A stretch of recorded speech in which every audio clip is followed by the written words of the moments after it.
sa pagpapatuloy ng prediction ng tinaguriang Nostradamus of Asia na si Jay Costura ay marami pa siyang hinulaan ng mga sikat na grupo at celebrities na bansa. Ikinabahala ng ilang madlang people ang prediction sa isa sa mga main host ng It's Showtime na si Vice Ganda.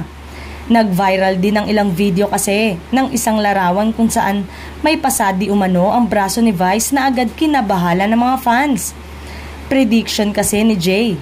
Ayon dito, nararamdaman ko na hindi siya talaga okay emotionally.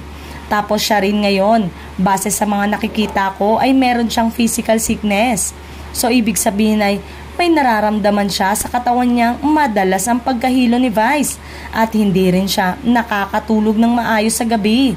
Walang choice kasi si Vice kundi pumasok sa show at mag-work kasi gusto niyang magpasaya ng tao pero nafe-feel ko na ang kanyang kalungkutan. At nagulat si OG dahil nababasa ni Madam J na maghihiwalay sila Vice at partner nitong si Ayon Perez. Sa relationship nila ni Ayon, nafe-feel ko yung love nila pero handa si Vice na palayain si Ayon pag nagdesisyon na itong bumuo ng pamilya na kasama ang babae. Seryosong saan ni Jay? Salo ni OG, what do you mean? Bumuo ng pamilya, magkaroon ng sariling anak? Yes po, mabilis na sagot ni Madam J.